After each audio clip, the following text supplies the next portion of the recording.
සදහම් දේශනා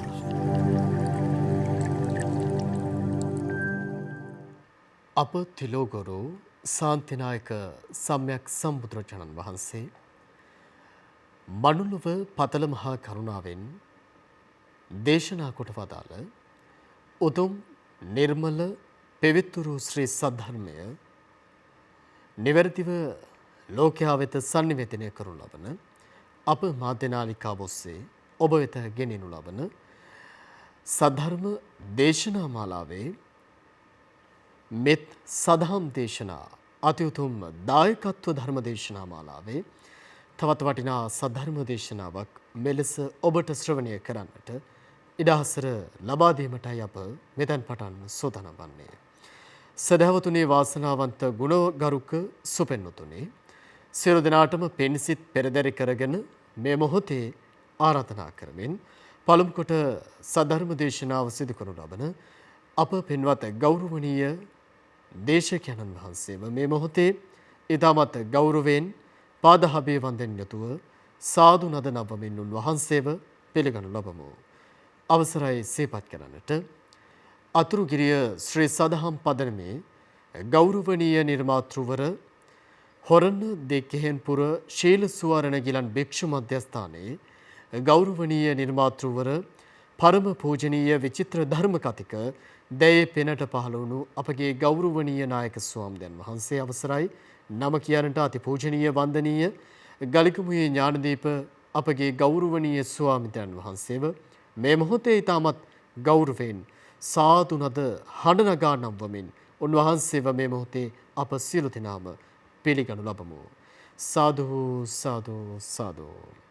සදහවතුනේ අද මේ පරම ගාම්භීර ශ්‍රී සද්ධර්මය මෙලෙස ගුවන් කාලය වෙන් කරවා ගනිමින් ලක්නෝ වැස්සන්ගේ සිත සුව පිණිස විසුරුවා හැරීම සඳහා පින්බර දායකත්වයකින කටයුතු කරනු ලබන්නේ නවසීලන්තයේ පදිංචි අමිල උබේතිලක ආරච්චිගේ මහත්මයා ප්‍රධානවයි අද මේ සද්ධර්ම දේශනාවට පින්බර දායකත්වයෙන් කටයුතු කරනු ලබන්නේ. මේ පිනට ලැබී පින් පුරන්නට කැමති මේ පින්වන්ත මහත්මයාගේ ප්‍රධාන අරමුණු හැටියට සේපත් කර තිබෙනවා. මේට වසර 24කට පෙර පරලෝ සැපත් ආදරණීය පියාණන් වන උබේ තිලක ආරච්චිගේ කුලරත්න මහත්මයාටත් එලාරිස් අප්පුහාමි සියාටත් කැතරින් අබේසේකර ආච්චිටත් සාමෙල් අප්පුහාමි සියාටත් ඇල්පිනා හාමි ආච්චිටත් නිශාන්ත ඉන්දික සොහිරාටත් තම ආදරණීය බිරිඳගේ පියාණන් වන අනුර ගමගේ මහත්මයා ඇතුළු තමන් නමින් මියගිය සියලු ඥාතීන්ටත් පින්පෙත් අනුමෝදන් කරන්නට බලාපොරොත්තු වෙනවා. එමෙන්ම සුජීවත්ව සිටින මෑණියන් දෙපළට දීර්ඝායුෂ ප්‍රාර්ථනා කරන්නටත් කොරෝනා වසංගතය ඉක්මනින් ලොවෙන් තුරන් වේවායි ප්‍රාර්ථනා කරන්නටත් සියලු ලක්වැසි ලෝවැසියන්ට සෙත් ආශිර්වාද ප්‍රාර්ථනා කරන්නටත් නිරෝගී සම්පන්නිය දීර්ඝායුෂ සුවය ප්‍රාර්ථනා කරන්නටත් මේ පිනට ලැබී පින්වන්ත මහත්මයා අරමුණ හැටියට සේපත් කර තිබෙනවා. මේ පින්වන්ත මහත්මයාගේ පවුලේ සියලු දෙනාටම මේ ආශිර්වාදය ලැබේවා, දාන පාරමිතාවක්ම වේවා. මේ සංසාර ගමනින් ඉක්මනින්ම මිදෙන්නට මේ පිනම හේතු වාසනාම වේවායි ප්‍රාර්ථනා කරනවා. කිසිදු භවයක කිසිදු ලෙඩක් දුකක් රෝග බියක් නොවැළදේවා. ඔබ සියලු දෙනාටම තුනුරුවනේ ආශිර්වාදය ලැබේවා. සියලු දෙවියෝ ඔබව ආරක්ෂා කරත්වායි ප්‍රාර්ථනා කරමින් සමසිත සෝපත් කර ගනිමින් මේ සද්ධර්ම දේශනාව සිදු කරන්නට ගෞරවනීය දේශකයන් වහන්සේට සාදු නදින් යතු ආරාධනා කරමු. සියලු දෙනාම සාදු සාදු සාදු. අවසරයි අප පින්වත් ස්වාමින්ද්‍රයන්න් වහන්සේ. සමන්ත චක්කවාලේසු අත්‍රා ගච්ඡන්තු දේවතා සද්ධම්මං මුනි රාජස්ස සුනන්තු සග්ග මොක්ඛදං ධම්මසවන කාලෝ අයං බදන්තා ධම්මසවන කාලෝ අයං බදන්තා නමස්කවන කාලෝ අයං බදන්තා නමෝ තස්ස භගවතු වරහතු සම්මා සම්බුද්දස්ස නමෝ තස්ස භගවතු වරහතු සම්මා සම්බුද්දස්ස නමෝ තස්ස භගවතු වරහතු සම්මා සම්බුද්දස්ස. හැම දිනාටම තෙරුවන් සරණ ප්‍රාර්ථනා කරමින් අද ඔබ හැම දෙනෙක්ම ඔබේ ජීවිතයට ඉතාම වැදගත් ධර්ම කාරණා රැසක් ශ්‍රවණය කරන්නයි කොළඹ ටෙලිවිෂන් මේ සදහම් විකාශයේ මේ උතුම් ධර්මානුශාසනාවත් එක්ක එකතු වෙන්නේ. පිංගතුනි, අද මේ ධර්ම දේශනාවේ පින්බර දායකත්වයෙන් ධර්මයෙන් කටයුතු කරන්නේ නවසීලන්තයේ පදිංචි අමිල උබේතිලක ආරච්චිගේ මහත්මයා විසින්. එතුමාගේ අරමුණ තමයි මීට වසර 24කට පෙර පරලෝ සැපත් ආදරණීය පියාණන් වන උබේතිලක ආරච්චිගේ කුලරත්න මහත්මයාටත් එලාරි සප්පුහාමි සීයා, කැතරින් අබේසේකර ආච්චි, සාමිල් අප්පුහාමි සීයා, ඇල්පිනාහාමි ආච්චි, නිශාන්ත ඉන්දික සොහයුරාටත් තම බිරිඳගේ පියාණන් වන අනුර ගමගේ මහත්මයා ඇතුළු නමින් මිය පරලොවගේ වර්ග පරම්පරාගත සියලූම ඥාතීන්ට පින් අනුමෝදන් කිරීම අරමුණා. ඒ වගේම සුජීවත සිටින මෑණියන් දෙපළට දීර්ඝායුෂ ප්‍රාර්ථනා කිරීම, කොරෝනා වසංගතය ඉක්මනින්ම ලෝකෙන් දුරු වේවා කියන උතුම් ප්‍රාර්ථනාවත් හැම දිනාටම උතුම් ධර්මාවබෝධයේ පිණිසම මේ ධර්ම ශ්‍රවණමේ පින ආශිර්වාදයක් වේවා කියන උතුම් ප්‍රාර්ථනාවෙන් තමයි අද මේ ධර්මානුශාසනාවේ පින්බර දායකත්වය දරන්නේ. ඉතින් මුලින්ම අපි ආශිර්වාද කරනවා මේ හැම දිනාටමත් ඔබ හැම දිනාටමත් ධර්මයේ ශ්‍රවණය කරන සෑම සියලු දිනාටමත් මේ උතුම් ධර්ම ශ්‍රවණය නිවන් දොරටුවක් බවටම පත්වේවා කියලා. පිංගතුනි, අද අපි මේ ධර්මානුශාසනාවෙන් කතා කරන්නේ මේ ධර්මයේ තියෙන පරම ගාම්භීර ධර්ම කොටසක්. පටිච්ච සමුප්පාද ධර්මයේ දවසක් ආනන්ද හාමුදුරුවෝ මේ පටිච්ච සමුප්පාදය ගැන උන්වහන්සේ හේතු ඵල වශයෙන් මෙනෙහි කරද්දී ආනන්ද හාමුදුරුවන්ට හිතුණා මේක නිකන් ලේසි වගේ. බොහොම සරලයි වගේ. ආනන්ද හාමුදුරුවෝ බුදුරජාණන් වහන්සේ ළඟට වැඩම කරලා වන්දනා කරලා එකත් පසකින් වාඩි වෙලා බුදුරජාණන් වහන්සේගෙන් විමසනවා, ස්වාමීනි භාග්‍යවතුන් වහන්සේ, මේ පටිච්ච සමුප්පාද ධර්මය මට ටිකක් ලේසි වගේ. මේක සරලයි වගේ මට වැටහෙනවා. බුදුරජාණන් වහන්සේ වදාළ මාහේවං ආනන්ද මාහේවං. ආනන්ද, ඔය කතාව ආය ඔබ කියන්න එපා. මේ පටිච්ච සමුප්පාද ධර්මයේ පරම ගාම්භීරයි. මේක බොහොම ගාම්භීර ධර්මයක්. මේ පටිච්ච සමුප්පාදය අවබෝධ නොකිරීම නිසාමයි මේ සත්වයා දීර්ඝ සංසාර ගමනේ, කෙලවරක් නොපෙනෙන මේ දීර්ඝ සංසාර ගමනේ ඉපදෙමින් මැරෙමින් සතර අපායේ මහගෙදර කරගෙන මේ දීර්ඝ සසර ගමනේ ගමන් කරන්නේ පටිච්ච සමුප්පාද ධර්මය අවබෝධ නොකිරීම නිසාමයි කියලා බුදුරජාණන් වහන්සේ වදාළා. පිංගතුනි, කෙනෙකුට ධර්මය අවබෝධ කරගෙන සංසාර දුකෙන් අත මිදීම පිණිස, නිවන් අවබෝධය පිණිස මේ පටිච්ච සමුප්පාද ධර්මය අනුලෝම ප්‍රතිලෝම වශයෙන් විමසීම ධර්මාවබෝධයට උපකාර වෙන මාර්ගයක්. අපි දන්නවා අපේ බුදුරජාණන් වහන්සේ පමණක් නෙවෙයි, මේ ලෝකයේ මේ විශ්වයේ පහළ වෙච්ච සියලුම බුදුරජාණන් වහන්සේලා ලෝතුරා සම්බුද්ධත්වයට පත්වෙන්න උපයෝගී කරගන්නේ පටිච්ච සමුප්පාදය අනුලෝම ප්‍රතිලෝම වශයෙන් විමසීම.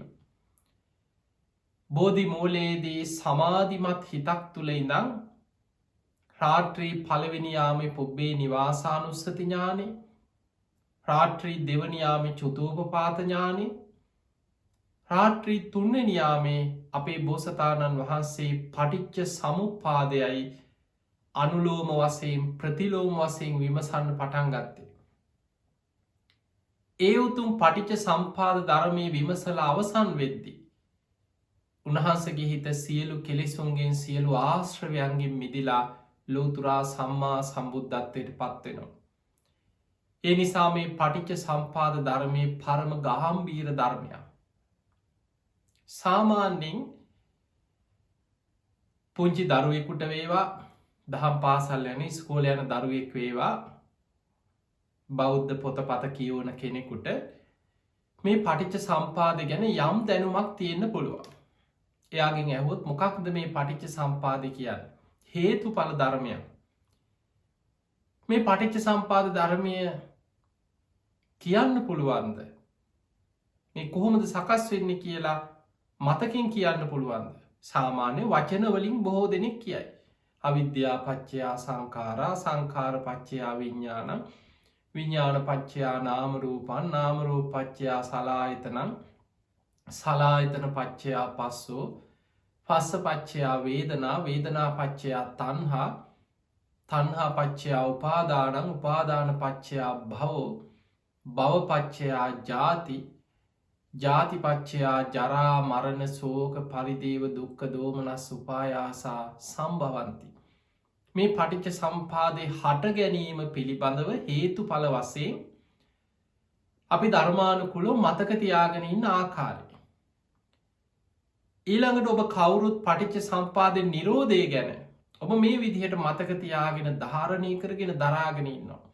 අවිද්‍යායත්තේ වශේෂ විරාග නිරෝධෝ, අවිද්‍යාව ඉතුරු නැතුවම නිරුද්ධ වෙච්ච තැන සංඛාර නිරෝධා, සංඛාර නිරෝධෝ, විඥාන නිරෝධා, විඥාන නිරෝධෝ, නාම රූප නිරෝධා, නාම රූප නිරෝධෝ, සලආයතන නිරෝධා, සලආයතන නිරෝධෝ, පස්ස නිරෝධා, ස්පර්ශ නිරුද්ධ වීමෙන් පස්ස නිරෝධා, වේදනා නිරෝධෝ, වේදනා නිරෝධා, තණ්හා නිරෝධෝ, තණ්හා නිරෝධා, උපාදාන නිරෝධෝ, උපාදාන නිරෝධා, භව නිරෝධෝ, භව නිරෝධා, ජාති නිරෝධෝ, ජාති නිරෝධා, ජරා මරණ ශෝක පරිදේව දුක්ඛ දෝමනස් උපායාසා නිරුච්ඡanti. මෙන්න මේ විදිහටයි දුක නිරුද්ධ වෙන්නේ කියලා මේ දුක්ඛ නිරෝධය ඔබ පටිච්ච සම්පාද නිරෝධය පැත්තෙන් ඔය විදිහට මතක තියාගෙන බොහෝ දෙනෙකුට නිතර අහලා පටිච්ච සම්පාද ගැන බණහන අයට යම් දැනුමක් ඇති. පින්වතුනි, චතුරාර්ය සත්‍යයේ පටිච්ච සමුප්පාදේ දුක්ඛ සමුදය ආර්ය සත්‍ය තමයි දුකේ හට ගැනීම, පටිච්ච සම්පාදේ හට ගැනීම. දුක්ඛ නිරෝධ ආර්ය සත්‍ය නිවන, දුක නැති කරන මාර්ගය තමයි පටිච්ච සම්පාද නිරෝධය. ඒ පිණිස අපි අනුගමනය කළ යුතු මාර්ගය ආර්ය අෂ්ටාංග මාර්ගය. මෙන්න මේ පටිච්ච සමුප්පාදය අපි අපට තේරුම් ගන්න පුළුවන් ආකාරයට අපේ බෝසතාණන් වහන්සේ බෝධි මූලයේ ඉඳන් විමසගෙන මේ ධර්මය අවබෝධ කරගත් ආකාරය ගැන අපි අද මේ ධර්මානුශාසනාවෙන් තේරුම් ගන්න උත්සාහයක් ගන්න. මුලින්ම ඔබ මතක තියාගන්න, පටිච්ච සම්පාදය කියන්නේ පරම ගාම්භීර දේශනාවක්. ඒ නිසා අද මේ දේශනාව ශ්‍රවණය කරද්දී හොඳ අවධානයෙන් දේශනාව පුරාම කන් යොමු කරගෙන හොඳ අවධානයෙන් බණහන්. මං කොහොම හරි මේ හේතුඵල ධර්මය, මේ උතුම් පටිච්ච සම්පාද ධර්මය තේරුම් ගන්නවා, වටහා ගන්නවා, අවබෝධ කරගන්නවා කියන දැඩි අධිෂ්ඨානය හිතේ තියාගෙන බණහන්. මේ අදාළ ධර්ම කරුණු පටිච්ච සම්පාද ධර්මයේ සම්බන්ධයෙන් හේතුඵල වශයෙන් මේ කතා කරන ධර්ම කාරණා සාරාංශයක් හැටියට හරි ග්‍රහණය කරගන්න, මතක තියාගන්න දක්ෂ වෙන්න. අත්හං ගන්හාති, අර්ථ ග්‍රහණය කරගන්න.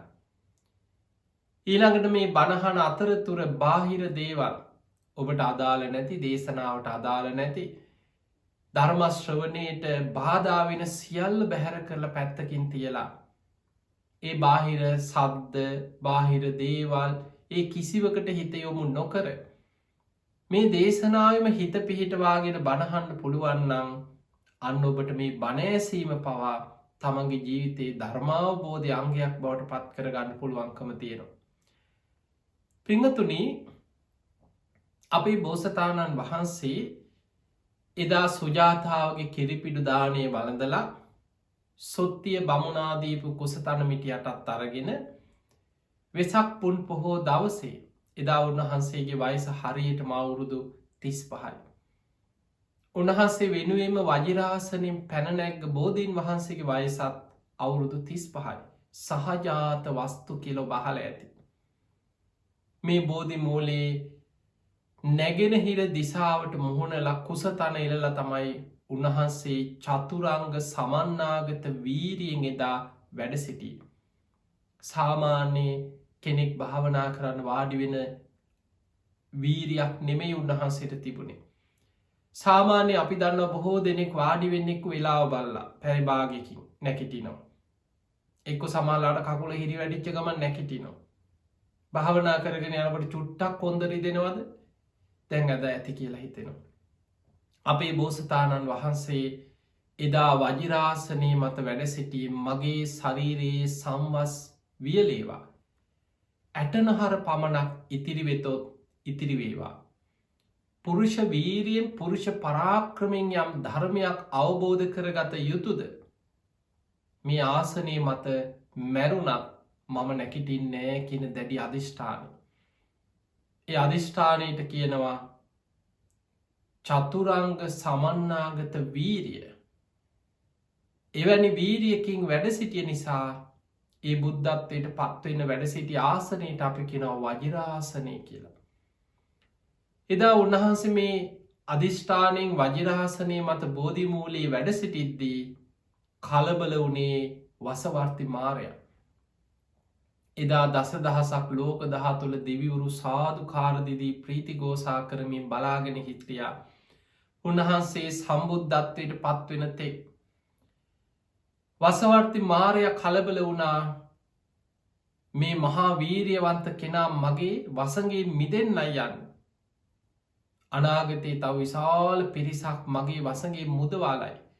කොහොමහරි මේ ගමන වලක්වන්න ඕන කියලා දස බිම්බරක් මාරසේනා පිරිවරාගෙන ගිරිමේ කලාකෙන ඇතුපිට නැගල මහා භයානක හඬ ඇති කරමින් ළඟළඟ හෙන පුපුරනවා වගේ භයානක හඬ ඇති වෙනවා කිය.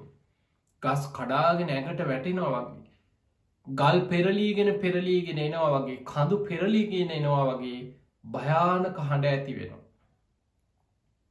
මේ විදිහට මහා බියකරු හඬ ඇති කරමින් මහා සේනා පිරිවරාගත්ත වසවර්ති මාරයා උන්වහන්සේ ළඟටමාව. ඇවිල්ල කිව්වා වහාම උතනින් නැකිටඉන්න මේ ආසනය අයිති මටයි. මගේ අවසරයක් නැතු ඔබට මෙතනින් අයිතියක් නෑ වහාම මෙතනින් නැකිටඉන්න කියලා. ඒ වෙලා වසවර්ති මාරය කියනවා ඔබට මේ ආසනී වැඩයින් අයිතියක් තියෙනවනම් මට ඔප්පු කරන්න කියව. පිංගතුනි අර මාරය මහා සේනා පිරිවරාගෙන මහා බියජනක හඬ ඇති කරමින් එනකොට උන්වහන්සේ බුදුවෙන තෙක් සාධු කාර්දිදී බලාගෙන හිටපු දෙවිවරු පවා බියේ පලාගයා කියනවා. මතකතියාගන දෙවියන් කියන්නේ බය තැති ගැනීම් ඇතිවන පිරිසක්. ඔබ දජග්ග සූත්‍රය අහල ඇති දෙවියන්ටත් භයංවා චම්බිතත්තංවා ලෝමහන්සෝවා දෙවියොත් බය වෙනවා. තැතිගන්නවා ලොමු ඩැහැගන්නවා. දෙවියන් කියන කෙලෙස් සහිතයි.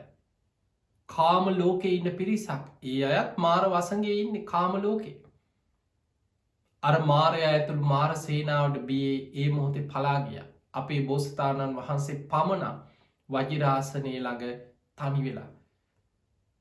හැබැයි උන්වහන්සේගේ අධිෂ්ඨානයේ වීරිය සාරා සංකීය කල්පලක්ෂයක් පුරා පාරමී පුරපු ඒ පාරමී ශක්තිය දුස්කරක්‍රියා කරලා උන්වහන්සේගේ ජීවිතය තුළ ඒ ගත්ත උත්සාහය වීරිය මහා පුුණ්‍ය ශක්තියත් එක්ක උන්වහන්සේ තමන් සසරි පුරපු පාරමී ධර්ම සිහි කරලා මහපොළොවට ශ්‍රී හස්තේ තියල අධිෂ්ඨානයක් කරා. මං පාරමී සම්පූර්ණ කරගත්ත කෙනෙ. මේ ආසනී මත වැඩඉන්න මට අයිතියක් තියෙනවා කියලා ශ්‍රී හස්තේ පොළොවට තියලා තමන් පුරපු පාරමී ධර්ම සිහි කරලා පොළොවට අත තියලා දිවරද්දි මහපොළොව ගිගුරුම් දෙමින් කම්පාවෙන්න පටන් ගත්ත. ඔබහන්සේට ඔත්තන වැඩයින්න අයිතියක් තියෙනවා කියලා සාක්ෂි වසයෙන් මහපොළොව ගිගුරුම් දෙන්න පටන් ගත්ත. අන්නේ වෙලාවේ වසවර්ති මාරයා සේනාවත් එක්ක සීසීකට පලා ගියා කියලා. ඕක තමයි අපි ධර්මයේ හඳුන්වන්නේ අපේ බෝසතාණන් වහන්සේ බෝධි මූලයේදී දස බිම්බරක් මාර සේනා පරාජය කරා කියලා. මාර පරාජය කියන්නේ ඕකට. දැන් උන්වහන්සේට කරදර කරන්න කවුරුවත් නෑ. එදා රාත්‍රී ආනාපාන සති භාවනාව ඔස්සේ මේ හුස්ම රැල්ලට හිත යොමු කරලා උන්වහන්සේ පළවෙනි ධ්‍යානය ඇති කරගත්තා. දෙවනි ධ්‍යානෙ, තුන්වෙනි ධ්‍යානෙ, හතරවෙනි ධ්‍යානයට හිත දියුණු කරගත්තා. රාත්‍රී පළවෙනි යාමේ උන්වහන්සේ හිත යොමු කරා තමන් වහන්සේ ගත කරගෙන ආපු සංසාර පෙර ජීවිත දකින්න. අන්නේ වෙලාවේ උන්වහන්සේට බෝධි මූලයේදී පහළ වුණා විද්‍යාවක්. ඒ තමයි පුබ්බේ නිවාසානුස්සති ඥානෙ. කල්ප ගණන් සංසාර ජීවිත කෙලවරක් නොපෙනෙන සසරේ ඉපදමින් මැරමින් ආපු සංසාර ජීවිත දකින නුවණ උන්වහන්සේට ඇති වුණා. තමන් වහන්සේ ගෙවාගෙන ආපු සංසාර ජීවිත කල්ප ගණන් ආපස්සට උන්වහන්සේ දැක්කා. ඊළඟට රාත්‍රී දෙවනි යාමේ අර සමාධිමත් හිත තුලින්ම උන්වහන්සේ විමසලා බැලුවා මම වගේමද මේ ලෝකේ අනෙක් සත්වයෝ. ඒ අයත් මම වගේම ඉපදෙමින් මැරෙමින් ආපු සංසාර ගමනක්ද මේ. අන්න අපේ බෝසතාණන් වහන්සේට රාත්‍රී දෙවනි යාමේ දෙවනි විද්‍යාව පහළ වුණා. ඒ තමයි චුතූපපාත ඥානෙ.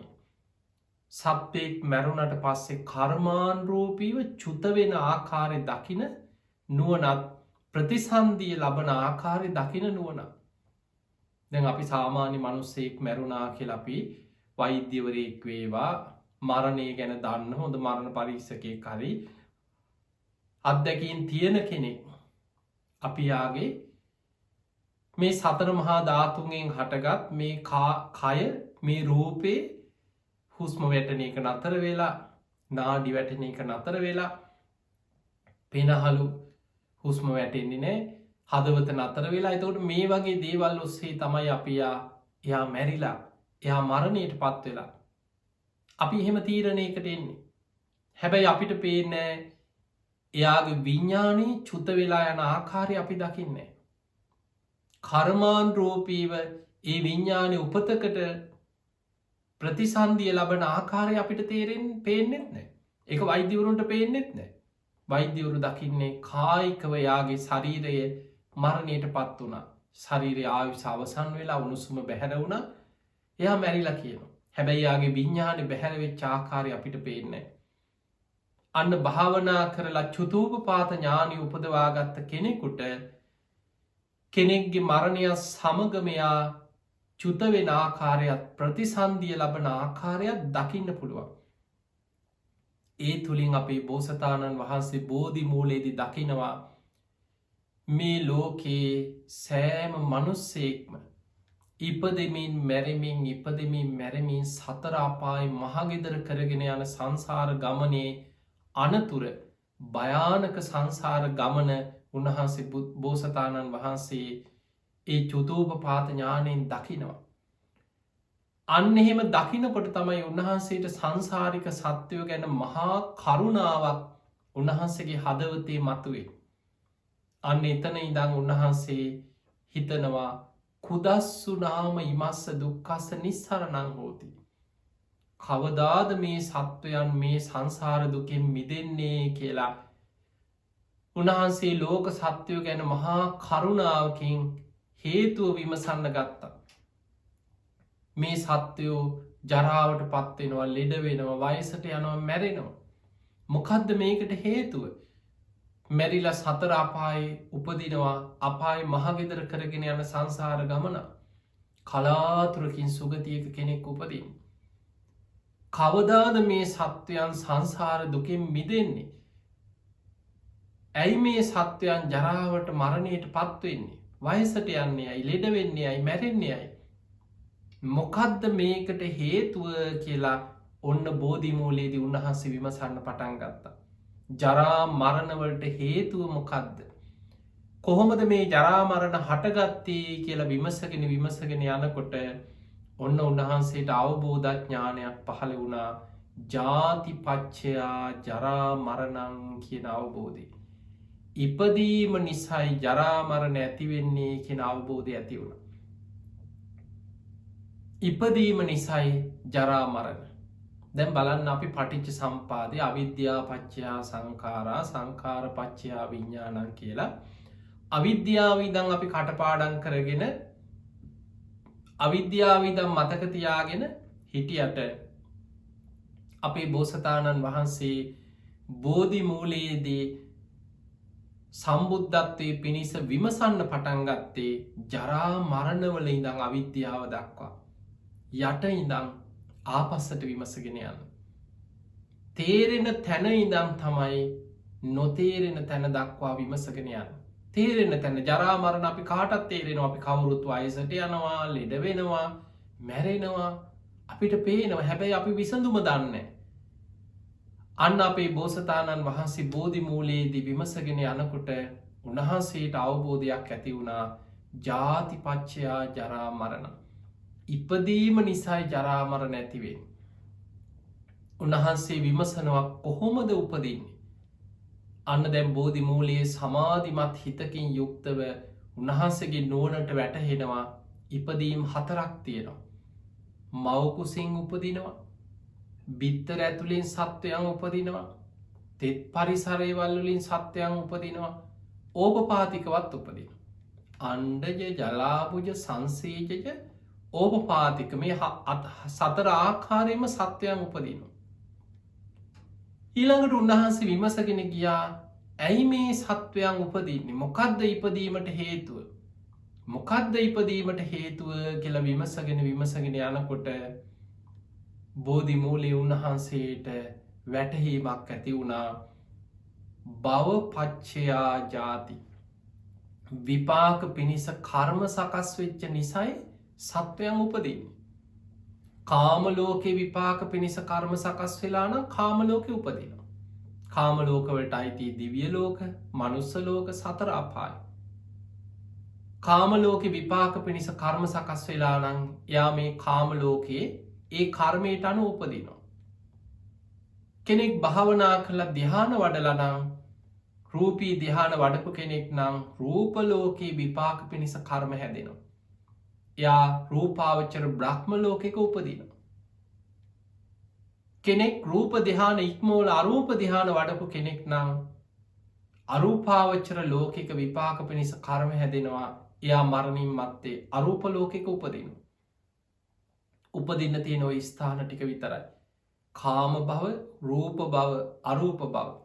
කාම ලෝකෙ විපාක පිණිස කර්ම හැදිලා නම් කාම ලෝකෙ උපදිනවා. ධ්‍යාන වඩාගත්ත කෙනෙක් නම් රූප ධ්‍යාන රූපාවචර බ්‍රහ්ම ලෝකෙක උපදිනවා. අරූප ධ්‍යාන වඩලා නම් එහි උපදිනවා. කොහේ ඉපදුනත් මොනවද ලැබෙන්නේ? ජරා, මරණ, ශෝක, පරිදේව, දුක්ඛ, දෝමනස්සයි.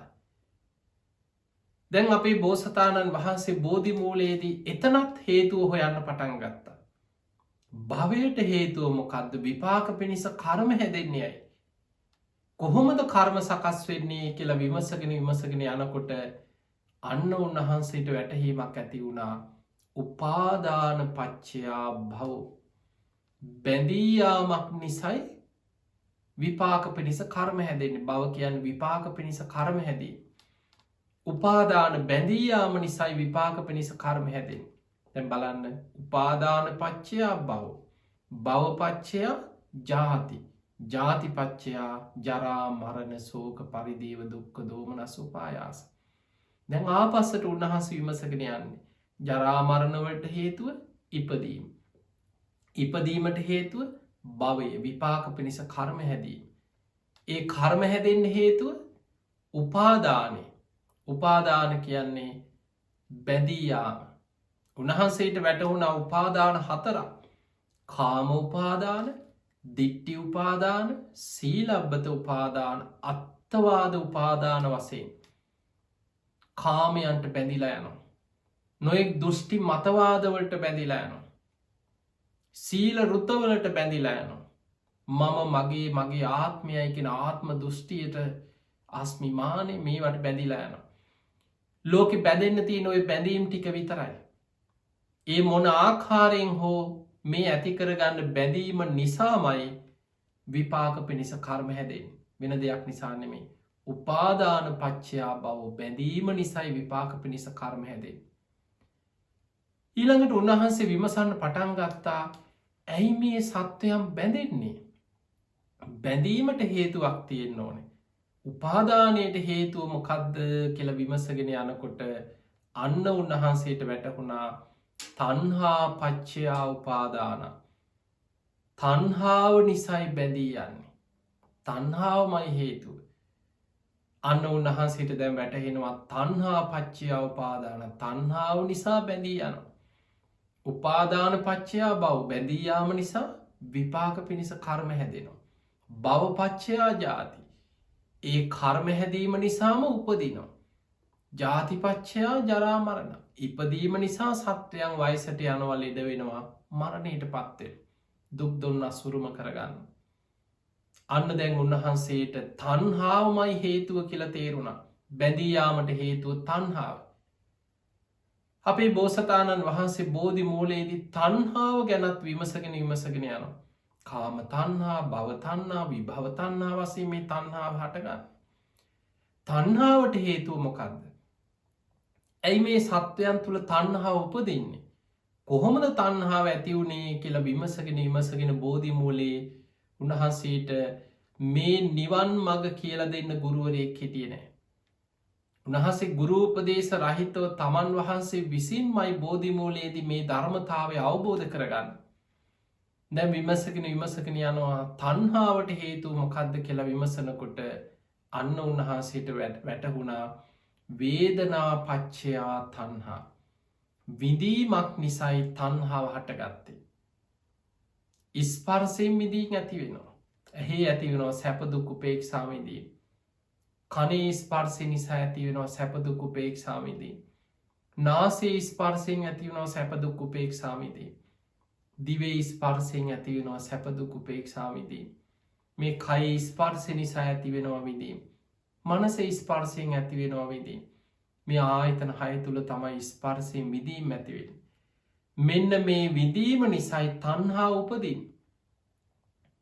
ඊළඟට උන්වහන්සේ විමසන්න පටන් ගත්තා විඳීමට හේතුව මොකද්ද? විඳීම හටගත්තේ කුමක් නිසාද? පස්ස පච්චයා වේදනා. ස්පර්ශය නිසායි විඳීම හටගත්තේ. ඇහි ස්පර්ශය නිසායි ඇහැ තුල විඳීමක් උපදින්නේ. ස්පර්ශය කියලා කියන්නේ පින්වතුනි තින්නම් සංගති පස්සෝ කියලා ධර්මයේ විස්තර කරනවා. කරුණු තුනක එකතු වීම ස්පර්ශයයි. දැන් ඇහි ස්පර්ශය කියන්නේ ඇහැයි රූපයයි විඥානය එකතු වෙනවා. චක්කු විඥානය එකතු වෙනවා. එතකොට තමයි අපි ඇහෙන් රූපයක් දකින්නේ.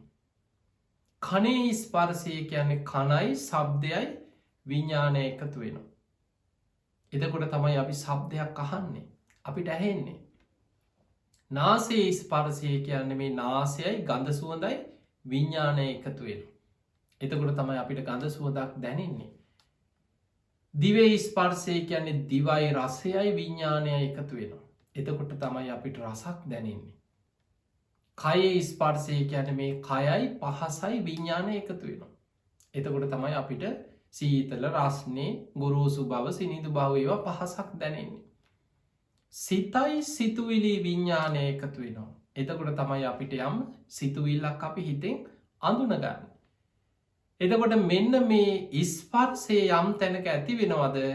ස්පර්ශය නිසා මිදීම ඇති වෙනවා. දැන් අපි උතන ඉඳන් බලමු ආපස්සට.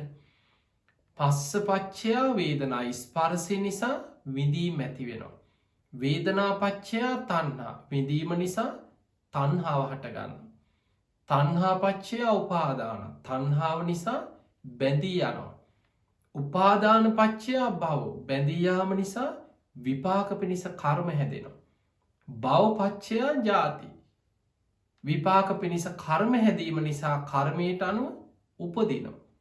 ඉපදීම නිසා ජාති පච්චයා ජරා මරණ ශෝක පරිදේව දුක්ඛ දෝමනස්ස උපායාසා සම්භවಂತಿ.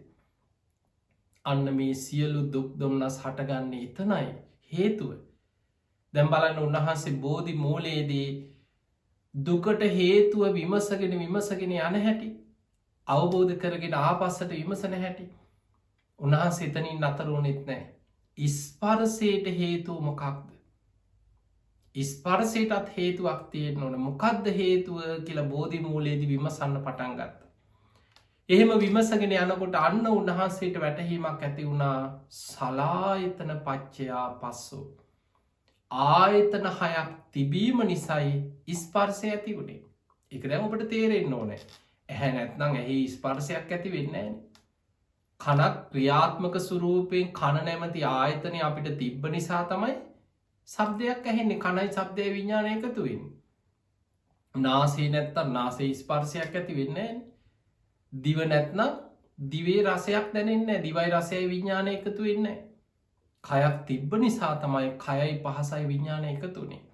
එහෙමනම් ඇස, කන, නාසය, දිව, ශරීරය, මනස මේ ආයතන හය ක්‍රියාත්මක ස්වරූපයෙන් පැවතිච්ච නිසා සලායතන පච්චයා පස්සෝ. ආයතන හය නිසා ස්පර්ශය ඇති වුණා.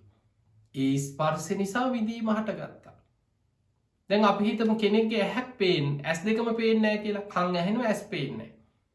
එතකොට එයාගේ ඇස් පේන්නෙම නැත්නම් ඒ ඇහැ මුල් කරගෙන ස්පර්ශය හටගන්නේ නැහැ. විඳීම ඇති වෙන්නේ නැහැ. ඇහැ මුල් කරගෙන තණ්හාව උපදින්නේ නැහැ. මොකද ඇහැයි රූපයයි විඥානය එකතු වෙලා ඇහැට රූපයක් පේන්නේ නැහැ. ඒ ස්පර්ශය නැති නිසා ඇහැ තුලින් විඳීම හටගන්නේ. ඒ නිසා ඇහැ තුලින් තණ්හාව උපදින්නේ. ඇහැ තුලින් දකින දේවල් ඔස්සේ බැඳී යන්න විදිහක් නැහැ. දැන් කෙනෙකුට හිතෙන්න පුළුවන් එහෙනම් ඉතින් යාට පටිච්ච සම්පදාය හැදෙන්නේ නැහැ. යාට තණ්හාව අඩුයිනේ කියලා. පින්ගතුනේ ඇස් පේන්නේ නැති කෙනා කන මුල් කරගෙන බැඳෙනවා.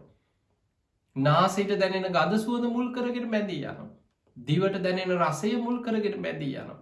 කයට දැනෙන පහස මුල් කරගෙන බැඳී යනවා. මේ ආයතන හයම ක්‍රියාත්මක වෙන කෙනා ආයතන හයෙම අරමුණු අරගෙන බැඳෙනවා. ඇස් දෙකයි කන් දෙකයි ඇහෙන්නේ නැතත් නාසයට දැනෙන දේ, දිවට දැනෙන දේ, කයට දැනෙන දේ ඒවෙන් බැඳෙනවා. මේ ආයතන හය නිසාමයි ස්පර්ශය ඇති වුණේ.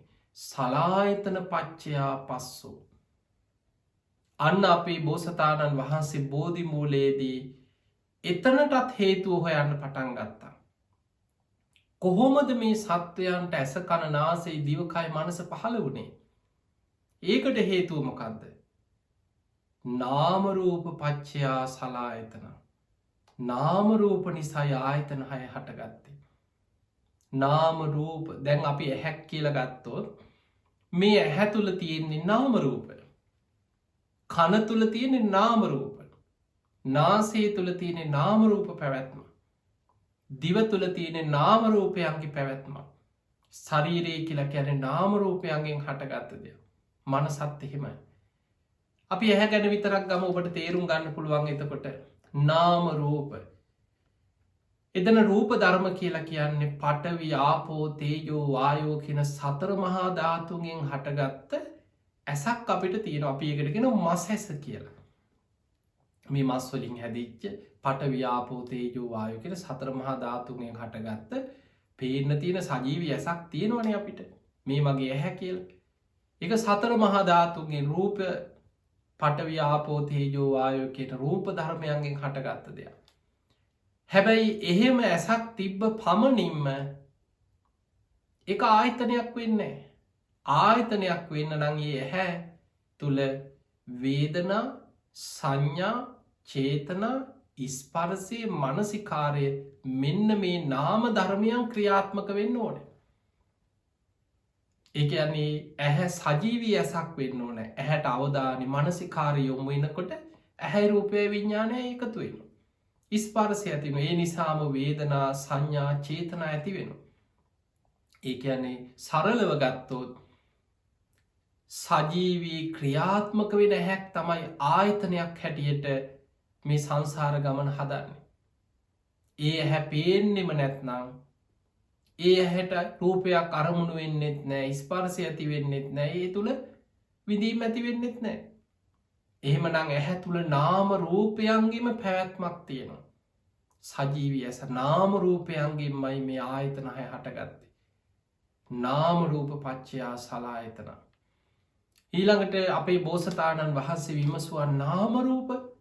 මේ නාම රූප හැදෙන්නේ කොහොමද? විඥාන පච්චයා නාම රූපං. මේ ගැන තවත් ආකාරයකට බොහොම ලස්සනට ගහම්බීර දේශනාවක් තියෙන මහා නිධාන සූත්‍රය තුළ. දීඝනිකායේ බුදුරජාණන් වහන්සේ විස්තර කරනවා මව් කුසක විඥානයක් බැසගත්තට පස්සේ දැන් අපි කවුරුත් දන්නවා අපි දරුවෙක් උපදින හැටි හිතමු. එහෙම නැත්නම් බිත්තරයක් ඇතුලෙන් සතෙක් උපදින හැටි හිතුවත් ඒත් ওই විදිහම තමයි. විඥානයක් බැස ගන්නවා. ඒ විඥානේ බැසගත්තට පස්සේ තමයි නාම රූප ධර්ම වැඩිලා ආයතන හයක් සකස් වෙන්නේ. බුදුරජාණන් වහන්සේ ආනන්ද හාමුදුරන්ට විස්තර කරනවා ආනන්දය දෙමව්පියන්ගේ එකතු වීමකින් කලලයක් හැදෙනවා. සරු පියෙක් සරු මවක් ඒ අය එකතු වෙලා කලලයක් හටගන්නවා. ඒ එතනට විඥානයක් බැසගත්තේ නැත්නම් නාම රූප වැඩීමක් සිද්ධ වෙන්නේ නැහැ. එතකොට විඥානයක් කර්මානුරූපී එතන බැස ගන්න ඕනේ. විඥානය එතන බැසගත්තට පස්සේ නාම රූප ධර්ම වැඩෙනවා. විඥාන පච්චයා නාම රූප. එතකොට නාම රූප ධර්ම හැටියට වැඩිගෙන දැන් කුස ඇතුලේ වැඩෙනවා. දැන් අපි හිතමු බුදුහාමුදුර අහනවා ආනන්ද හාමුදුරන්ගේ ආනන්දය දැන් මෙහෙම වැඩීගෙන ගිහිල්ලා අපි හිතමු මාස 5ක් 6ක් වගේ වැඩීගෙන ගිහිල්ලා ඒ විඥානේ කර්මානුරූපීව ඒ මව් කුස අතහැරලා බැහැර වෙනවා. විඥානේ අතහැරලා යනවා. එතනින් එහාට නාම රූප වැඩෙනවද? නොහේ තම්බන්තේ නැහැ ස්වාමීනි වැඩෙන්නේ නැහැ කියන. අපි දන්නවා බොහෝ දරුවෝ මව් කුසවල ඇතුළෙම මිය යනවා.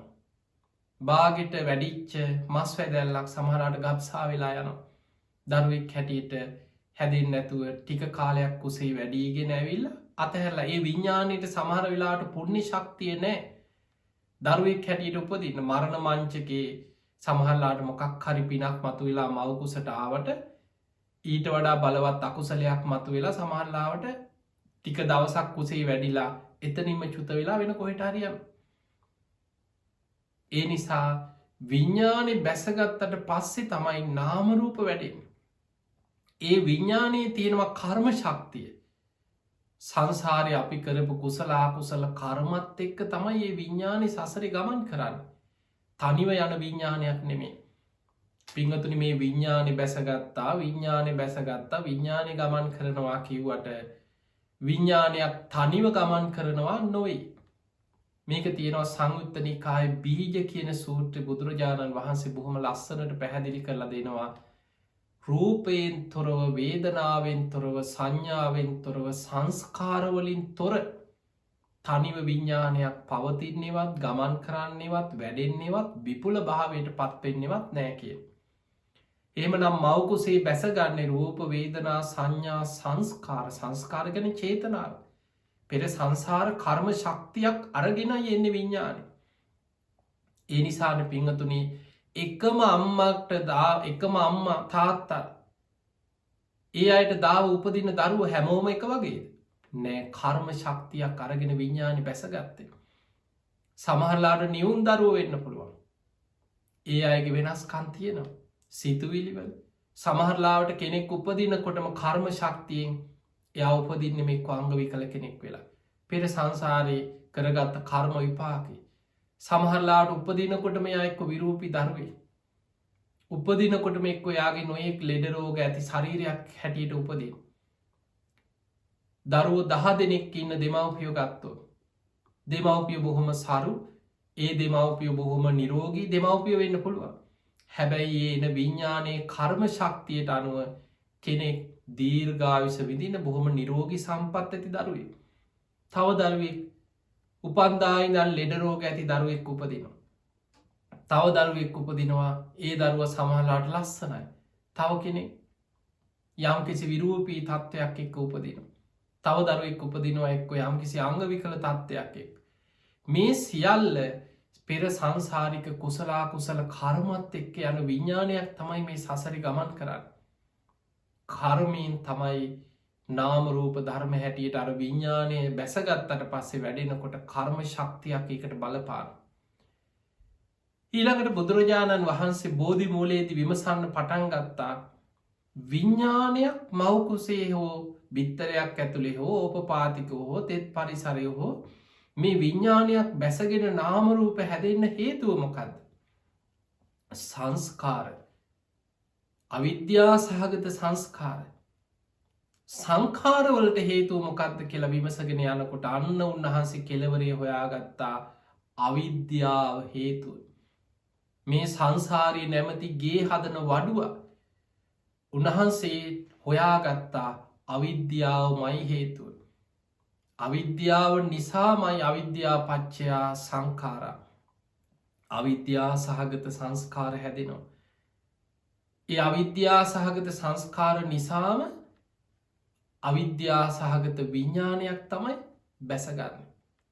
සංකාර පච්චයා විඤ්ඥාන ඒ විඤ්ඥානයට අනුව අවිද්‍යා සහගත විඤ්ඥානයට අනුව තමයි විඤ්ඥාන පච්චයා නාමරූපන් නාමරූප ධර්ම හැදෙන්.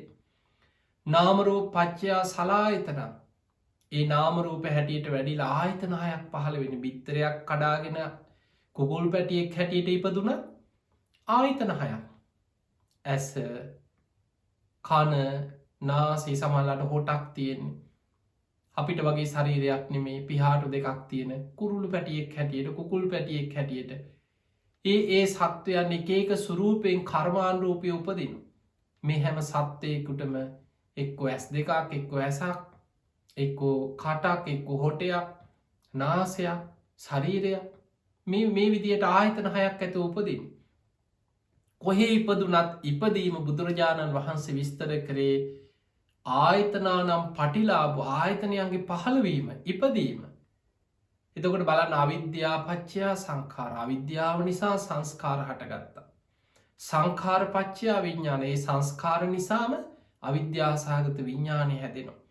විඤ්ඥාන පච්චයා නාමරූපයි විඤ්ඥාන නිසා නාමරූප ධර්ම වැඩෙන නාම විඤ්ඥාන බැසගත්තට පස්සේ නාමරූප පච්චයා සලායතන ආයතන හයක් පහළ වෙනවා. කොහේ හරි මවකුසෙන් හරි බිත්තරයක් අසෙන් කොහෙන් ඉපදුනත් ආයතන හය. ඒ ආයතන හය නිසාම සලායතන පච්චයා පස්සෝ ස්පර්සය ඇති වෙනවා. ඒ ස්පස්ස නිසාම පස්ස පච්චයා වේදනා විඳීම ඇති වෙනවා. වේදනා පච්චයා තන්හා විඳීම නිසා තන්හා උපදිනවා. තන්හා පච්චයා උපාද ඒ තන්හාාව නිසා බැඳී යනවා. බැඳීයාම නිසා විපාක පිණිස කර්ම සකස් වෙන උපාදාන පච්චයා බව විපාක පිණිස කර්ම හැදෙනවා. ඒ කර්මය නිසා බවපච්චයා ජාති උපදිනවා. ආයමත් උපදිනවා. කර්මයට අනු ආයිත් උපදින කොහෙයද. කොහෙ ඉපදුනත් ආයායමත් ලැබෙන්නේ ජරා මරණ සෝක පරිදේව දුක්ක දෝමනස් උපායාස. මේක සංසාරයේ චක්‍රයක් වගේ කෙලවරක් නොපෙනෙන සසර ගමනේ. ඉපදෙමින් මැරමින් ඉපදමින් මැරමින් සත්වයා සංසාරය ගමන් කරන්නේ මෙන්න මේ විදිහටයි. මේකමයි හේතුව කියලා උන්වහන්සේ හේතු පල වසයෙන් විමසලා පටිච්ච සමුප්පාදේ සමුදය වටහා ගත්තා. ඊළඟට අපේ බෝසතාණන් වහන්සේ බෝධි මූලයේදී පටිච්ච සමුප්පාදේ නිරෝධයක් අර විදිහටම විමසන්න පටන් ගත්තා. ජරා මරණ නැතිවෙන්නේ කුමක් නැතිවීමෙන්ද. ජාති නිරෝධා ජරා මරණ නිරෝධෝ ඉපදීම නැත්නම් ජරා මරණ නැත. එහෙනම් ඉපදීම නැතිවෙන්නේ කුමක් නැතිවීමෙන්ද. උපාදාන නිරෝධා භව නිරෝධ බැඳීයාමක් නැත්මේ භව නිරෝධා ජාති නිරෝධෝ භවයකැන් විපාක පිණිස කර්ම හැදීම කර්ම හැදිල නැත්නම් උපදින්නේ. එනම් කර්ම හැදෙන් ඇත්තේ උපාදාන නිරෝධා බව නිරෝධ බැඳීයාමක් නැත්නම් විපාක පිණිස කර්ම හැදෙන්නෙත් නෑ. බැඳීයාම නැති කරන්නේ කොහොමද. තන්හා නිරෝධා උපාදාන නිරෝධ තන්හාාවක් නැති තැන බැඳීයාමකුත් නෑ. තන්හාාව නැතිවෙන්නේ කොහොමද. වේදනා නිරෝධා තන්හා නිරෝධ විදීම නිරුද්ධනම් තන්හාාව නිරුද්ධ වෙලා යන. ඒ විදීම නිරුද්ධ කරන්නේ කොහොමද. පස්ස නිරෝධ ස්පර්ස නිරුද්ධවීමෙන් වේදනාව නිරුද්ධ වෙනවා. ඒ ස්පර්සි නිරුද්ධ වෙන්න කොහොමද. සලායතන නිරෝධා පස්ස නිරෝධ මේ ඇස කණනාසේ දිවකයි මනසකින ආයතනහය යම් තැනක නිරුද්ධන ස්පර්සයක් නිරුද්ධයි. ආයතනහය නිරුද්ධ වෙන්නේ කොහොමද. නාමරූප නිරෝධා සලායතන නිරෝධ නාමරූප නිරුද්ධවීමෙන් ආයතනහය නිරුද්ධ වෙන. ඒ නාම රූප නිරුද්ධ වෙන්නේ කොහොමද? විඥානේ අවිද්‍යාව සහගත විඥානේ නිරුද්ධ නම් නාම රූප නිරුද්ධයි. විඥාන නිරෝධා නාම රූප නිරෝධෝ. ඊළඟට උන්වහන්සේ විමසුවා විඥානේ නිරුද්ධ වෙන්නේ කොහොමද? අවිද්‍යාව සහගත සංස්කාර නිරෝධේ සංකාර නිරෝධා විඥාන නිරෝධෝ. දැන් ඊළඟට උන්වහන්සේ ආයමත් විමසගෙන යනකොට උන්වහන්සේට තේරුණා සංස්කාර නැති කරන්න නම් අවිද්‍යාවමයි කෙලවරේ හේතුව නැති කරන්න තියෙන. අවිද්‍යායත්තේ වශේෂ විරාග නිරෝධා සංකාර නිරෝධෝ සංකාර නිරෝධා විඥාන නිරෝධෝ විඥාන නිරෝධා නාමරූප නිරෝධෝ නාමරූප නිරෝධා සලායතන නිරෝධෝ සලායතන නිරෝධා පස්ස ස්පර්ශය නිරුද්ධ වෙන පස්ස නිරෝධා වේදනා නිරෝධෝ වේදනා නිරෝධා තණ්හා නිරෝධෝ තණ්හා නිරෝධා උපාදාන නිරෝධෝ උපාදාන නිරෝධා භව නිරෝධෝ භව නිරෝධා ජාති නිරෝධෝ ජාති නිරෝධා ජරා මරණ ශෝක පරිදේව මේ සියලුම දුක් දුම්නස් නිරුද්ධ වෙලා යන තැන මේතනයි කියලා අවිද්‍යාවමයි නැති කරන්න තියෙන හේතුව කියලා වටහා ගත්තා.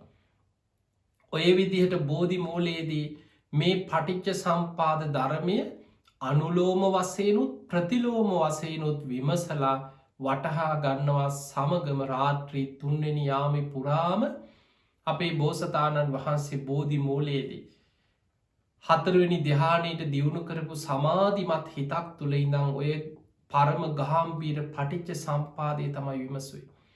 එහෙම විමසලා අවසන් වෙද්දිම නැගෙනහිරින් අරුණෝදයා සමගම උන්වහන්සේගේ හිත සියලු කෙලෙසුන්ගෙන් සියලු ආශ්‍රවයන්ගෙන් මිදිලා ලෞතුරා සම්මා සම්බුද්ධත්වයට පත් වුණා. මේ මහා භද්‍ර කල්පයේ 4 වෙනි බුදුරජාණන් වහන්සේ හැටියට ඔබත් මම සරණ ගිය ගෞතම නම් වූ බුදුරජාණන් වහන්සේ ලෞතුරා සම්මා සම්බුද්ධත්වයට පත් වෙන්නේ ඔන්න ඔය ආකාරයට. පින්වතුනි මේ පටිච්ච සම්පාදයේ පරම ගාම්භීර ධර්ම කොටසක්. බොහොම ගැඹුරුයි. හැබැයි මේ පටිච්ච සම්පාද ධර්මය ඒ ගාම්භීර ධර්මය අපි විමසනකොට ඒ විමසීම තුළ අපිට ඒ පරම ගාම්භීර ධර්මය ටික අපේ නුවණින් තේරුම් අරගෙන වටහා ගන්න පුළුවන් හැකියාව ශක්තිය අපිට ඇති කරගන්න පුළුවන්. ඒ නිසා නිරන්තරයෙන් මේ දේශනාවල් ශ්‍රවණය කරන්න. දැන් ඔබ අද මේ බණ ඇහුවා. මේ දේශනාව ඔබ නැවත නැවත හෝ පටිගත කරගෙන හෝ අන්තර්ජාලය තුලින් ඔබට අහන්න පුළුවන් මේ දේශනා නැවත නැවත මේ දේශනා අහන්න. ඊළඟට පටිච්ච සම්පාද ගැන ලියවිච්ච පොත්පත් හොයාගෙන කියවන්න. පටිච්ච සම්පාද ගැන බුදුරජාණන් වහන්සේ දේශනා කරපු දේශනා හොයාගෙන අහන්න. අන්න එතකොට ඔබට මේ අහපු ධර්ම කරුණු තවදුරටත් ගැඹුරින් වටහා ගන්න පුළුවන්. දැන් බලන්න කෙටියෙන් අපි සමහර වෙලාවට අවිද්‍යාව පත්‍ය සංඛාරා සංඛාර පත්‍ය විඥාන කියලා කෙනෙක් ඔක කටපාඩමින් කියාගෙන යයි. නමුත් මේ ධර්මයේ කොටසෙන් කොටස ගත්තත් පරම ගාම්භීර ධර්ම කොටසක්. ආනන්ද හාමුදුරන්ටත් එක් අවස්ථාවක මේ ධර්මය විමසනකොට මේක නිකන් සරලයි ලේසි වගේ තේරුණා. ඒ වෙලේ තමයි බුදුරජාණන් වහන්සේ වදාළේ ආනන්දය මේ පටිච්ච සම්පාදේ පරම ගාම්භීරයි. මේ ගාම්භීර වූ ධර්මය අවබෝධ නොකිරීම නිසාමයි මේ සත්වයා අවුලෙන් අවුලට පත් වෙලා ලිහා ගන්න බැරුව ඉපදෙමින් මැරෙමින් සතර අපායේ වැටි මේ දීර්ඝ සංසාර ගමනේ ගමන් කරන්න. එහෙමනම් අපි ඔබ මම මේ අපි කවුරුත් අනමතග්ගෝ යම් භික්ඛවේ සංසාරෝ බුදුරජාණන් වහන්සේ පෙන්වුවේ මේ සංසාර ගමනේ පටන්ගත්ත කෙලවරක් හොයන්න බැරි තරම් දීර්ඝ ගමනක් අපි මේ එන්නේ. කවද්ද පටන් ගත්තේ? කොතනදද මේ සංසාරයට අපි ආවේ? කෙලවරක් හොයන්න බෑ. ඒ තරම් දීර්ඝ සංසාර ගමන. මේ ගමනේ අපි කවුරුත් මේ මනුස්ස ලෝකේ දිව්‍ය ලෝකේ සුගතියේම ඉපදී ආව නෙමෙයි. බුදුරජාණන් වහන්සේ පෙන්වුවේ සතර අපායේ මහගෙදර කරගත්ත ගමනක් මේ සංසාරික සත්වයා ගමන් කරා. උන්වහන්සේට බෝධි මූලයේදී පළවෙනි විද්‍යාව හැටියට පහළ වුණේ පුබ්බේ නිවාසානුස්සති ඥානෙ. කල්ප ගණන් ආපස්සට තමන් ගත කරගෙන ආපු සංසාර ජීවිත දැක්කා. උන්වහන්සේ පවා සසරේ පාරමී පුරාගෙනෙන ආත්ම භාවල යම් යම් ආත්ම භාවල සතරාපායි වැටිච්ච ආත්ම භාව ගැන ජාතක පොත් වහන්සේ තුළ සඳහන් වෙනවා. ඊළඟට උන්වහන්සේ විමසල බැලුවා මම වගේමද මේ ලෝක අනික් සත්‍යය රාත්‍රී දෙවනියාමේ තමයි චුතූපපාත ඥානේ. මේ අනික් සෑම සත්වයෙක්ම මරණින් මත උපත කරායන ආකාරය දකින නුවන උන්වහන්සේට ඇතිවුණේ. අන්නේ තුළින් උන්වහන්සේ දැක්කා මේ සත්වයන් ඉපදමින් මැරමින් සතරාපායි මහගෙදර කරගෙන මහා දුක්කක් කන්දයක් එක්ක සංසාරයන භයානක ගමන. ඒ වෙලාවෙ තමයි උන්වහන්සේගේ හදවතේ මහා කරුණාවක් පැනනැක්කි. ඒ මහා කරුණාවත් සමඟ කවදාද මේ සත්වයන් මේ දුකෙන් මිදෙන්නේ මේ ජරා මරණ දුකෙන් නිදහස් වෙන්නේ කවදාදූ කියලා උන්වහන්සේ බෝධි මූලයේදි විමසන්න පටන් ගත්තා. පටිච්ච සමුප්පාදය අනුලෝම වසයෙන් විමසගෙන අවිද්‍යාව දක්වාම විමසගෙන ගියා. ප්‍රතිලෝම වසයෙන් ආයමත් අවිද්‍යාව දක්වාම විමසගෙන ගියා. උන්වහන්සේ අවසානයේ උදානයක් පල කරා. උන්වහන්සේ මේ සංසාරී නැමති ගේ හඩන්න වඩුවාමං හොයාගත්ත. සංසාරි නැමති ගේ හදන වඩුවාමං හොයාගත්තා. ආයමත් වඩුව නුඹට මේ සංසාරි නැමති ගේ හදන්න මේ අවිද්‍යාව තන්හාවත් එක්ක මේ සසර නැමති ගේ හදන්න මන් නුඹට ආයමත් ඉඩ තියන්නේ. නුබේ කැනි මඩල මන් සුණු විසුණු කරලා දැම්ම. උන්වහන්සේ ඔය වගේ උදානයක් පල කරා. උන්වහන්සේ සම්බුද්ධත්වයට පත්වීමත් සමඟ එදා උදෑසන ලෝතුරා සම්මා සම්බුද්ධත්වයට පත්වෙනවා සමගම දස දහසක් ලෝක ධාතුවට ආලෝක ධාරා විහිදිලා ගිය. මහා ගණ අන්ධකාරි පවතින ලෝකාන්තරික නිරේ පවා සුළු මොහොතකට ආලෝකමත් වෙලා ගිය. මේ මහා බට්ට කල්පයට ආයමත් ලෝතුරා බුදුරජාණන් වහන්සේ නමක් පහළ වෙනවා. පිංහතුනි මේ පරම ගහම්බීර ධර්මය පටිච්ච සම්පාද ධර්මය අපේ බුදුරජාණන් වහන්සේ පමණක් අලුතෙන් හොයාගත්ත එකක් නෙමේ. පෙර බුදුරජාණන් වහන්සේලා අවබෝධ කරගන්නෙත් මේ ධර්මයමයි. නගර සූත්‍රයේ කියලා දේශනාවක් තියෙනවා සංයුත්ත නිකාය පටිච්ච සම්පාද ගැන දේශනා සඳහන් වෙන්න මේ සංයුත්තේ. බුදුරජාණන් වහන්සේ විස්තර කරනවා පෙර බුදුරජාණන් වහන්සේලා ගිය මාර්ගයමයි අපේ බුදුරජාණන් වහන්සේත් ගමන් කරන්න.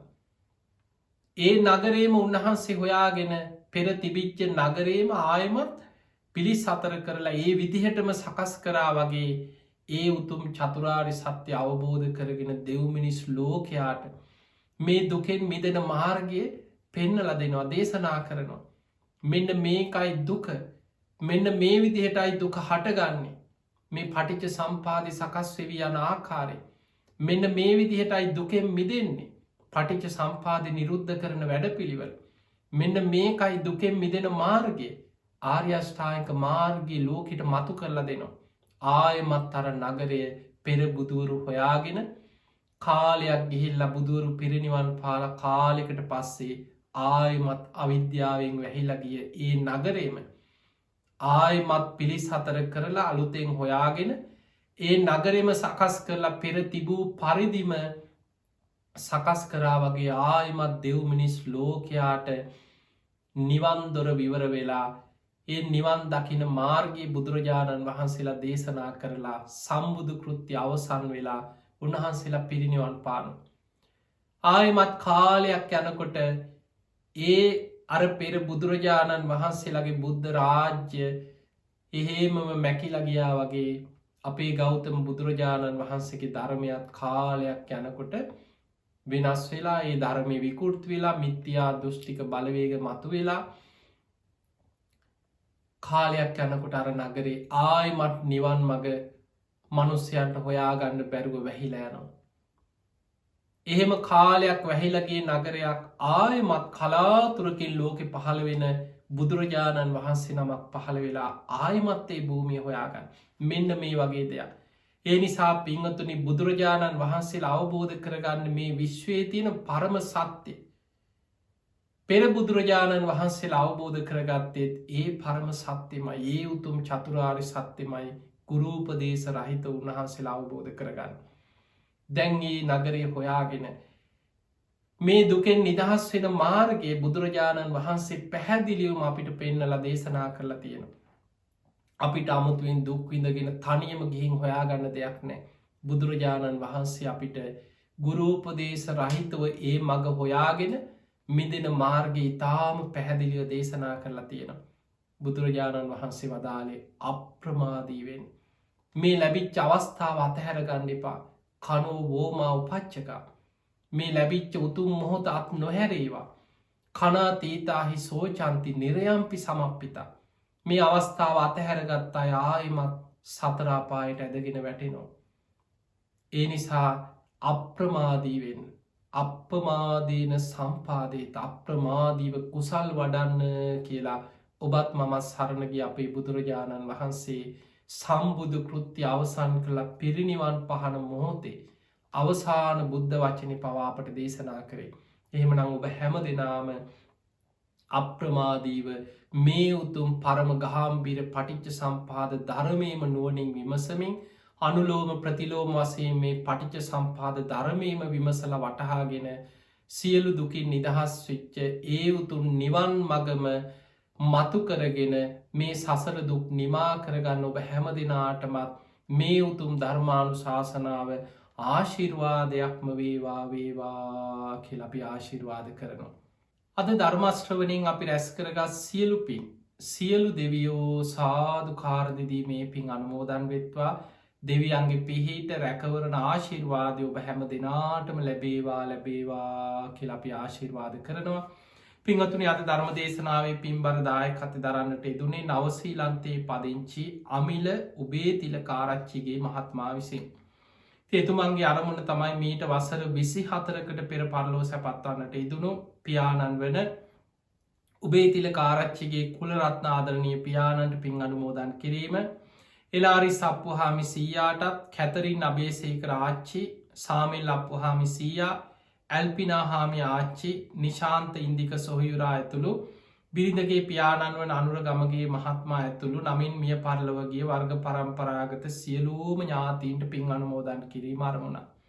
තිගේ ඥාතීන් සාදුකාර්දිදී මේ පින් අනුමෝදන් වෙත්වා. ඒ අයගේ පරලොව ජීවිත සැපවත්වේවා සුවපත්තේවා සසර දුකින් අතමිදේවා කියලා සාදු කියලා අපි පින් අනුමෝදන් කරමු.